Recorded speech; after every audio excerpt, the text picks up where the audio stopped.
तो चलिए दोस्तों, मैं आप लोग के सामने बहुत ही सुंदर एक बहुत ही दर्द भरा बेटी विवाह गीत लेकर आई हूँ। आप लोग लास्ट तक ज़रूर सुनिएगा और अच्छा लगे तो एक लाइक शेयर कमेंट करना ना भूलिएगा। तो चलिए मैं सुनाती हूँ। निमिया के डाढ़ा जनी काटायो मोरे बाबा, रे निमिया चिरैया के बसेरा रे लाला नवा। निमिया के डाढ़ा जनी काटायो मोरे बाबा, रे निमिया चिरैया के बसेरा रे लाला नवा। निमिया चिरैया के बसेरा रे लाला नवा। कटी जइहे डरिया तो उड़ी जइहे चिरैया रे, रही जइहे चिरैया अकेला रे लाला नवा। अरे रही जइहे चिरैया अकेला रे लाला नवा। बेटी गर्भ जाने बोला हमारे पापा, रे बेटी पाराया धन होली रे लाला नवा। अरे बेटी पाराया धन होली रे लाला नवा। चली जाइए बेटी हो सुना होई है नारी, अरे होई जाइए माया अकेला रे लाला नवा। अरे होई जाइए अकेला रे लाला नवा।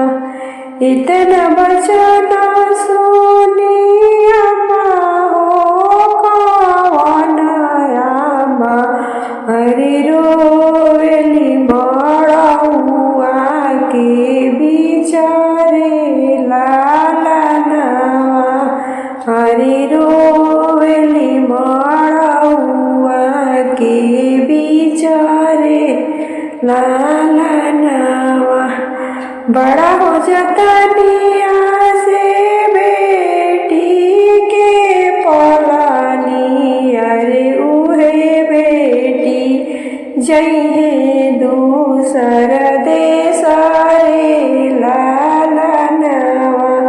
अरे उहे बेटी जइहे दूसर देश रे लाला नवा। बड़ावे किया से पासे घूमे ले कौना दुल्हा, अरे विदा कर सासु अपन बेटी रे लाला नवा। अरे विदा कर सासु अपन बेटी रे लाला नवा। इतना बचना सुनी भैया हो कवन भैया, रे अखिया से बहे लागे लोरा रे लाला नवा। रे अखिया से बहे लागे लोरा रे लाला नवा। जवानी बहिनिया के संगवा में खेलानी, अरे उहे बहिनी दूसर देश रे लाला नवा। जही बहिनिया के